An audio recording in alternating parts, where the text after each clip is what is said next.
طرابلس Libya کے دو متحرک گروپوں کے مابین جنگ بندی کا ایک جز وقتی معاہدہ طے پا گیا ہے، جس کے بعد طرابلس کے جنوبی علاقوں میں لڑائی تھم گئی ہے۔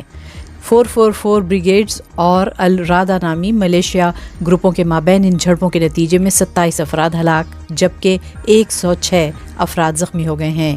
دارالحکومت میں یہ لڑائی پیر کی رات کو شروع ہوئی جو منگل کے روز تک جاری رہی۔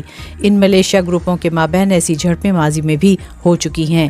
سن 2011 میں لیبیا کے عامر حکمراں معمر قذافی کی ہلاکت کے بعد سے یہ دونوں جنگجو گروپ طاقت کے حصول کی جنگ لڑ رہے ہیں۔ کابل افغانستان کے طالبان حکمرانوں نے خواتین مخالف ہونے کے الزامات کی تردید کر دی ہے۔ طالبان کے ترجمان سہیل شاہین نے کہا کہ 15 اگست کو ملک بھر میں آزادی کا جشن منایا گیا۔ سہیل شاہین نے DW سے بات چیت میں کہا کہ کابل کی فتح نے ایک بار پھر ثابت کر دیا ہے کہ افغانستان کی قابل فخر قوم کو کوئی بھی کنٹرول نہیں کر سکتا اور اس ملک میں ان کے قیام کی ضمانت کوئی بھی نہیں دے سکتا۔ انہوں نے اس الزام کو بھی مسترد کیا کہ ان کی حکومت خواتین مخالف ہے۔ نیامے نائجر کی افواج نے بتایا ہے کہ برکینا فاسو کی سرحد پر مشتبہ جہادیوں کے ایک حملے کے نتیجے میں 17 فوجی ہلاک ہو گئے ہیں۔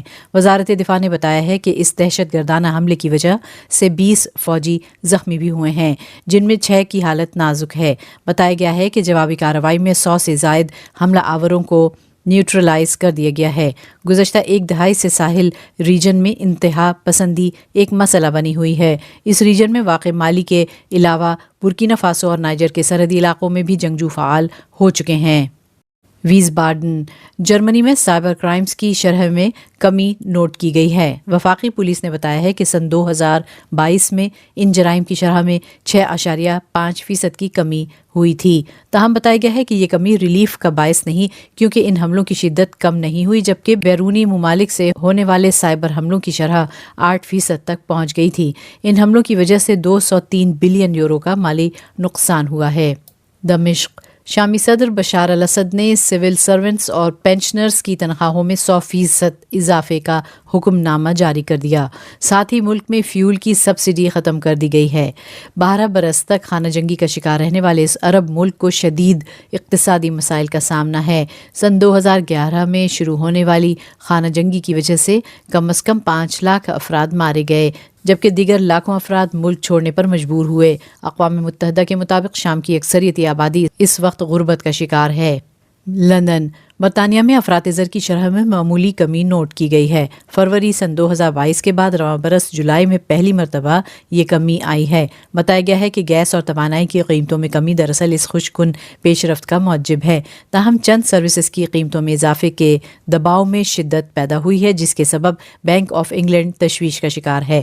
دریں اثنا برطانیہ میں خوراک کی قیمتوں میں بھی معمولی سی کمی نوٹ کی گئی۔ کووڈ کے اثرات اور یوکرین جنگ کی وجہ سے عالمی سطح پر ایسے مسائل موجود ہیں۔